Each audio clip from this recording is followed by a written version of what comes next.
त्यांच्याकडे काय कुंडल्या आहेत ते माहिती नाही, परंतु प्रफुल्ल पटेल यांच्या चांगल्या आणि वाईट कुंडल्या माझ्याकडे आहेत.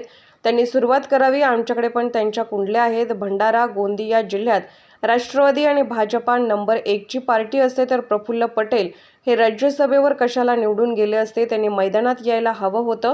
खरं पाहिलं तर ते राज्यसभेवर निवडून गेले आहेत, कारण त्यांना माहिती आहे की भंडारा गोंदिया जिल्ह्यामध्ये भाजपा आणि राष्ट्रवादीची ताकद उरलेली नाही, म्हणून ते राज्यसभेमध्ये निवडून गेलेत. निवडणुकीमध्ये सर्वांनाच माहीत होईल की भंडारा गोंदिया जिल्ह्यामध्ये काँग्रेस हीच खरी ताकद असल्याचं दिसून येईल. पक्षाने आदेश दिला तर त्याचे पालन करण्यात येईल. आता त्यांच्या जो कुठली कुंडली आहे मला माहिती नाही, पण प्रफुल्ल पटेल यांची आमच्याजवळ चांगली आणि वाईट दोन्ही कुंडल्या त्यांच्या आमच्याकडे आहेत. ज्यावेळेस कुंडलीचा प्रश्न येईल, काढायचा प्रश्न येईल, तर मग त्यावेळेस सुरुवात त्यांनी करावी. आमच्याजवळ पण भरपूर कुंडल्या आहेत.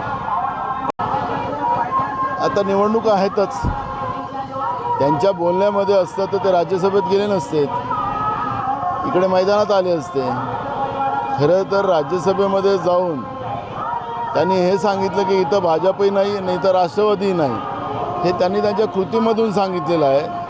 त्यामुळे त्यांच्या या घोषणेला भंडारा गोंदिया जिल्ह्याची जनता भीक पण टाकणार नाही आणि निकालामध्ये काँग्रेसचा आणि महाविकास आघाडीचाच उमेदवार निवडून आपल्याला येईल, हे चित्र आपल्याला भंडारा गोंदियात पाहायला मिळणार. बरोबर आहे, पण आता पक्षांचा आदेश जो असतो त्या आदेशाचं पालन करायचं असतं. ते आता 10-15 दिवसामध्ये उमेदवारीबद्दलची क्लिअरिटी येईल. पण आपली तयारी आहे का या गोष्टीला? पक्षाच्या आदेशाचं पालन करू.